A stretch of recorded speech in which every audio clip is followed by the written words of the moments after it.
भैया भैया भैया तबला के टाके भैया ए तबला रूप अनमोल एक रुबाई हो, रूप अनमोल एक रुबाई हो, हई रूप जौन हो तो पूरे जन्म के कमाई हो। एह रूप पे राम जी लुभा गईले, एह रूप पे राम जी लुभा गईले, एह रूप पे कृष्ण जी बिता गईले। आई रूप के धार इतना तेज होला कि कतना हमरा हेठार के नवही कटा गईले। तनी कलाकार खातिर ताली बजाए भाई। हम दीपक तिवारी से आग्रह करो, आज एक से बढ़कर एक कलाकार, तबला के बना दी भैया, एक से बढ़कर एक कलाकार तू ही संभारो। हम तो संभारिए ले, बाकी पीछे से तू रही है, देखत रही है।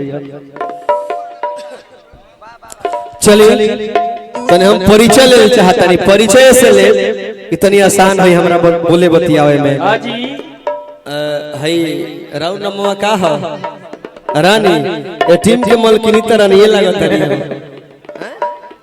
गलती हैं। 2 नंबर देखे, 2 नंबर का हो तहार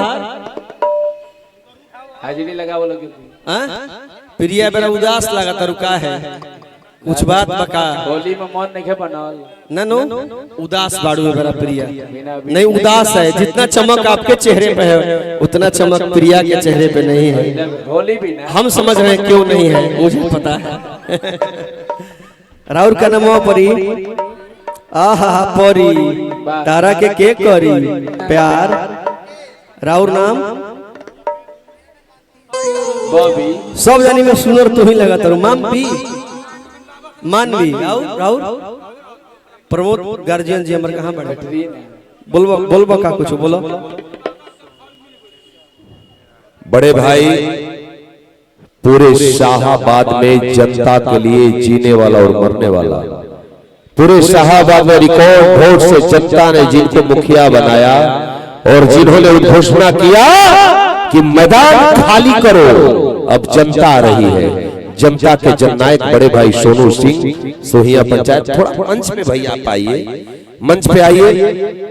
पूरे शाहपुर के मुखिया संघ अध्यक्ष हमारे जन्मभूमि हमारे गांव से बड़े भाई श्री रिंकू तिवारी जी से आग्रह करूंगा कि आप भी मंच पे आइए, थोड़ा चले आइए। और उसके बीच हमारे बड़े भाई समाज सेवी श्री झूना पांडे भैया भी मंच पे आइए। और हमारे गार्जियन, हमारे अभिभावक जो कलाकार और समाज के लिए मरते हैं, हमारे मुखिया श्री अजय सिंह जी, आप भी मंच पे चले आइए। झूना बाबा, रिंकू भैया गोड़ लगते, और प्रमोद बाबा, सोनू भैया के नहीं, सोनू भैया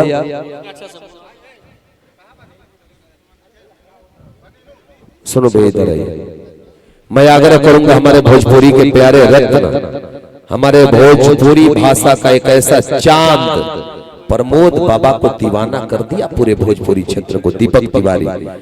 हमारे गार्जियन, हमारे मुखिया जी के द्वारा पगड़ी बांध करके स्वागत हो रहा मेरा प्यारा भाई दीपक तिवारी, मेरा जिगर का टुकड़ा। बहुत बहुत धन्यवाद। साजबाज वाले सारे कलाकार को, बड़े भाई रिंकू भैया आप जमीनी से जुड़े हैं और जैसे सोनू भैया जुड़े हैं, झूना बाबा, प्रमोद बाबा, आप साजबाज वाले कलाकार को एक एक गमछी देकर के स्वागत करिए। मैं निवेदन अच्छा कर दिए 2-3 कलाकार को। और